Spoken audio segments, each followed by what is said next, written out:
ছাত্র হত্যা, নির্বিচারে গ্রেফতার এবং শিক্ষকদের লাঞ্ছিতের ঘটনায় সারা দেশের মতো মাদারীপুরেও দেয়াল লিখন, গ্রাফিতি অঙ্কন এবং নানা আলপনা এঁকেছে বৈষম্য বিরোধী ছাত্র আন্দোলনের শিক্ষার্থীরা। মাদারীপুর নিজস্ব প্রতিনিধি ইসমাইল খান হৃদয়ের প্রতিবেদনে থাকছে বিস্তারিত।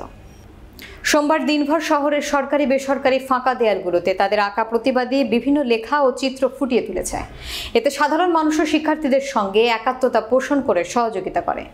সরেজমিনে গিয়ে দেখা যায় শহরের মাদারীপুর সরকারি কলেজ, শকুনি লেক, পুরান কোর্টের মোড়, ডিসির ব্রিজ সহ শহরের বিভিন্ন স্থানে অঙ্কনের মাধ্যমে দেশের সামগ্রিক অবস্থা, মুক্তিযুদ্ধের নানা স্মৃতি, পুলিশি নির্যাতনের ছবি, ভাষা শহীদের স্মরণে অঙ্কন ও বাণী, বৈষম্য বিরোধী ছাত্র আন্দোলনের ডাকা নানান কর্মসূচি সহ নানা প্রতিচ্ছবি ভেসে উঠেছে।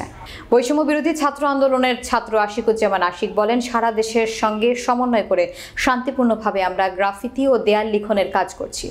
এখানে বর্তমান পরিস্থিতিতে আমাদের ভাইদের উপর যে নির্যাতন করা হয়েছে সেই বিষয়টি ফুটিয়ে তোলা হচ্ছে।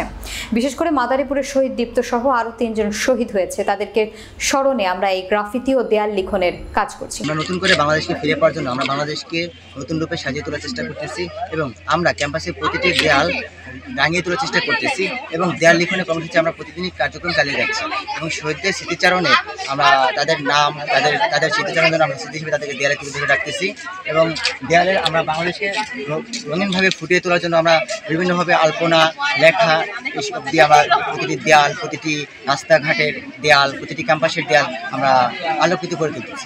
পরিণতি ছিল তা থেকে আমরা যে দেশটাকে মুক্ত করতে পারছি, সেই আমাদের যে পরবর্তী প্রজন্ম এগুলো দেখে যাতে তাদের শহীদদের স্মরণ করতে পারে, তার জন্য আমরা দেয়ালে চিত্রগুলো এঁকে রাখছি। আমরা নতুন করে বাংলাদেশটাকে ফিরে পেয়ে নতুন করে আবার দেয়াল লিখন কর্মসূচি করে শহীদদের স্মরণে আমরা এই কর্মসূচি চালিয়ে যাচ্ছি। আর এই স্মৃতিগুলো যেন থাকে, আগামী প্রজন্ম যেন এগুলো দেখতে পায়, এই দেখে তাদের স্মৃতিটা ধরে রাখতে পারে। 2024 সালে গণ অভ্যুত্থানের মাধ্যমে আওয়ামী লীগ সরকারকে পতন করে বৈষম্য বিরোধী ছাত্র আন্দোলনকারীরা। সেই সাথে তারা দ্বিতীয়বারের মতো বাংলাদেশকে স্বাধীন ঘোষণা করে এবং স্বাধীনতা লাভ করে। আন্দোলনে শহীদ হয়েছেন অনেকেই। সেই শহীদদের স্মরণে দেয়ালে চলছে তাদের বিভিন্ন ধরনের শহীদদের স্মরণে আলপনা। ইসমাইল খান হৃদয়, রাজধানী টেলিভিশন, মাদারীপুর।